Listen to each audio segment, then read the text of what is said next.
वर्चस्व होतं. मात्र पहिल्यांदाच कुठंतरी पंडित परिवार देखील बीडमध्ये डोकावतोय आणि त्या नगरपालिका निवडणुकीमध्ये त्यांचा हस्तक्षेप असेल किंवा अजित पवार राष्ट्रवादीच्या माध्यमातून पूर्ण ताकदीनं उतरणं असेल. आज शिवाजीदादा पंडितांनी एका कार्यालयाचं उद्घाटन देखील केलं. कोण येतंय कोण जातंय इकडं आम्ही लक्ष देत नाही. लोकशाहीमध्ये प्रत्येकाला उभा राहायचा मतं मागायचा अधिकार आहे. कोण गप्पा मारून जाणार आहे कोण काम करणार आहे हे लोकांना चांगल्या प्रकारे माहिती आहे. त्यामुळं निश्चितच 2 तारखेला या बाबतीत निर्णय जागरूक मतदार घेतील असा विश्वास आहे. त्याला जोडून दुसरा विषय की पंडित बीडमध्ये येत आहेत त्याच पार्श्वभूमीवर तुम्ही देखील गेवराईमध्ये जाऊन भाजपचे जे नगराध्यक्ष पदाचे उमेदवार आहेत त्यांची भेट घेतली आणि राजकीय चर्चा देखील झाली. थेट जरी सहभाग घेतला नसला तरी तुम्ही गेवराईत दौरा केला. एक काय चित्र असेल गेवराईचं? नाही, चित्र सगळीकडं स्पर्धा आहे. निवडणुकीमध्ये नगर परिषदेमध्ये स्पर्धा अधिक असते. अनेक पक्ष आहेत, अनेक नवीन पक्ष उदयाला आलेले आहेत. दांडा आणि झेंडा कुठले कुठं लागलेत ते कुणाच्याच लक्षात राहत नाही कोण कुठं गेलं काय राहिलं. तरी पण मला वाटतं त्या ठिकाणी पण स्पर्धा आहे आणि बदामराव पंडित बाळराजे यांनी चांगलं आव्हान त्या ठिकाणी उभं केलेलं आहे. निश्चित गेवराई आत्तापर्यंत गेवराईकरांना साथ दिलेली आहे त्यांना, यावेळेस बरोबर राहतील त्यांच्या.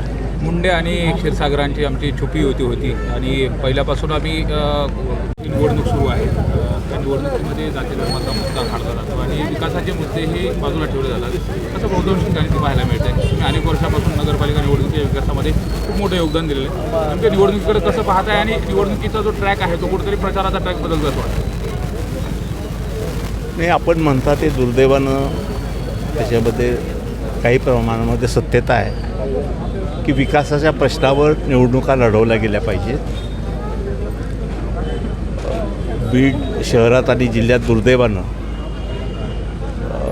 वेगळेच प्रश्न निवडणुकीला चर्चेत येतात, कधी जातीच्या नावाची कधी धर्माच्या नावानं, आणि त्यामुळे मूळ मुद्दे या लोकशाहीच्या उत्सवामध्ये मागे पडतात. परंतु शहरातला मतदार जाणकार मतदार आहे. निवड करताना निश्चित सगळ्याची पार्श्वभूमी पक्षाची उमेदवाराची ती पाहून योग्य निवड करतील असा मला विश्वास आहे. कारण शेवटी नगरपरिषद परिस्थिती आर्थिकदृष्ट्या जेमतेम आहे. खूप उत्पन्नाचे साधनं मर्यादित आहेत, उत्पन्न कमी आणि खर्च जास्त आहे. आणि ह्या सगळ्या चौकटीमध्ये तो शहरातल्या अनेक योजना पुढं न्यायच्या असतील तर राज्याच्या केंद्राच्या सहकार्याची नितांत गरज आहे. आणि ती साखळी टेकवण्याकरता निश्चित विश्वास आहे मला की यावेळेस चालाक्ष मतदार योग्य निर्णय घेतील. अण्णा, काही दिवसांपूर्वी एकाच घरात सत्ता होती परंतु बीडचा विकास झाला नाही असा आरोप देखील त्यांनी केला. हातच्या काकण्याला आरसाची गरज लागत नाही. आरसा असतो त्यामुळं कुणी काय केलं हे मतदाराला माहिती आणि मतदार निश्चित सांगतील मताच्या माध्यमातून. त्याच्यावर विवेचन करण्याच्या ऐवजी किंवा मी काही भाष्य करावं असं मला वाटतं. मात्र अण्णा तुम्ही जर बघितलं तर आता योगेश भाईसोबत भाजपचा कोणत्या पक्षात असा प्रश्न पडतो? नाही, मी आणखी एकदा स्पष्ट करतो की मी उमेदवाराचं नगराध्यक्ष उमेदवार चांगले आहेत, डॉक्टर आहेत, सक्षम उमेदवार त्या ठिकाणी पाहिजेत, सेवाभावी वृत्तीनं काम करणारी लोकं पाहिजेत, टीम पण चांगली आहे आणि त्या व्यापक भूमिकेतनं त्यांना पूर्ण समर्थन द्यायचं मी ठरवलेलं आहे आणि त्यातली भूमिका घेतली. मात्र राष्ट्रवादीचे काही उमेदवार आहेत तुमचे असं रात्रीच्या सभेत पंकजाताई म्हणाल्या. त्यामुळे एकंदरीत हे अंडरस्टँडिंगचं जे राजकारण आहे ते आता योगेश भैया हे भाजपमध्ये गेले. त्यामुळं कुठंतरी मुंडेंच्या नेतृत्वामध्ये क्षीरसागराची पुढची पिढी राजकीय करिअरच्या दृष्टिकोनातून विचार करत असं वाटतं? नाही, याची चर्चा अनेक वेळा अनेक ठिकाणी या स्वरूपाची मी ऐकलेली आहे. पण वास्तव असं आहे की राजकारणामध्ये कुणी वैरी नाहीत, बांधाला बांध आमचा कुणाचाच नाही आहे.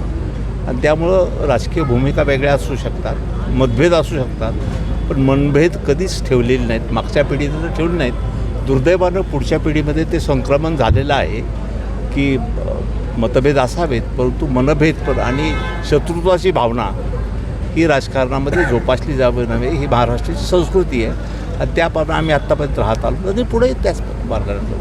अण्णा, एक काळ होता सगळे तुमच्या नेतृत्वाखाली काम करत होते. कसं चित्र हे बघता बीडसाठी हे चित्र कसं आहे? नाही, पिढी वाढायला लागली. आता निवडणुकाच नगरपरिषद होऊन 9 वर्ष झालीत आता आणि वडील नगरसेवक असतील तर आता मुलगा म्हणतो तुम्ही घरी बसा, मला पुढे यायचं आहे, मला उभारायचं. पुढची पिढी जनरेशन झेड आता ही पुढं यायला लागलेली आहे राजकारणामध्ये आणि निश्चित मला वाटतं आता आम्ही इथं जी निवड झालेली आहे उमेदवाराची, हे सगळे तरुण उमेदवार आहेत. आता जर पाहाल तुम्ही एज म्हणजे सरासरी पाहाल 40-42च्या आसपासले बहुतांशी उमेदवार आहेत, चांगले उमेदवार आहेत, काम करणारे लोक आहेत, त्या अर्थाला निवड केली. राज्याच्या राजकारणामध्ये एकत्र असलेले महायुतीतील घटक पक्ष हे आमने सामने येऊन लढत आहेत.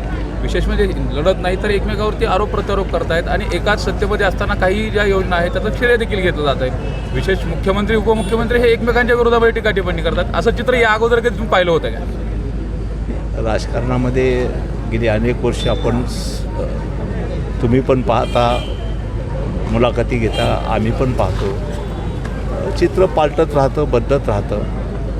प्रत्येकाला आपला पक्ष पुढं न्यायचा, उमेदवाराला मतं मागायचा आणि विस्तार करायचा तो लोकशाहीमध्ये अधिकार आहे. त्या दृष्टीनं स्पर्धा आहे प्रत्येक क्षेत्रामध्ये. या ठिकाणी स्पर्धा जास्त पाहायला आपल्याला भेटते या निवडणुकीच्या निमित्तानं. बीडच्या नगरपरिषदेच्या अनुषंगानं मात्र अमरसिंह पंडित असं म्हणाले की त्यांच्यावर टीका झाली की पंडित कुटुंब यावेळेस बीडमध्ये लक्ष देत आहे. मात्र ते असं म्हणाले की पंडित अगोदर आले, क्षीरसागर अगोदर आले, सर्वांना माहीत आहे तुम्ही ज्येष्ठ आहात, नेमके अगोदर कोण आलं? होय, कुंडली बीडकरला माहिती आहे प्रत्येकाची, त्यामुळे त्या कुंडलीवर मी भाष्य करणार नाही. कोण आलं, कोण गेलं, कोण राहिलं, लोक निर्णय घेतील, काम बघून निर्णय घेतील. थँक्यू. अण्णाचा आशीर्वाद नाही. जरी अण्णा तनाने तिकडे असले तरी मनाने आमच्यासोबत आहेत असं देखील म्हटलं जातं. हे पण जशा जशा निवडणुका खाली जातात ग्रामपंचायतपर्यंत, नगरपरिषद, याच्यामध्ये इच्छुकाची संख्या खूप असते, अनेक पक्ष असतात.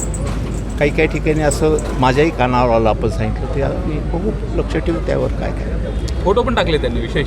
नाही, हे माझ्या लक्षात नाही आलं. पण बीडची जनता किंवा बीडचं आजवरचं जे राजकारण आहे ते सर्व धर्म समभावाचं आहे. तुम्ही देखील त्यामध्ये पुढाकार घेत आलात, परंतु आत्ताची जी निवडणूक आहे ती कुठेतरी धर्माकडे झुकली जाते, जातीचा वापर केला जातोय असं दिसतं. नाही, ज्याला काही भांडवल नाही सांगायचं कामाचं, ते निश्चित याच गोष्टीचा आधार घेतात सगळीकडं. बीडलाच नाही, महाराष्ट्रात, देशात जिथं निवडणुका होतात त्या ठिकाणी खूप सोपं आहे ते आधार घेणं, जातीच्या धर्माच्या मतं मागणं आणि वेळ भागून नेणं.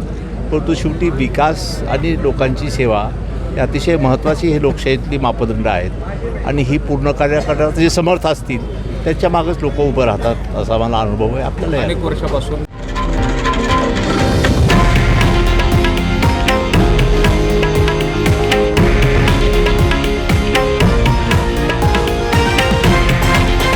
हे आहे देशातील नंबर 1 न्यूज नेटवर्क आणि आपण पाहत आहात TV9 मराठी, एकमेव.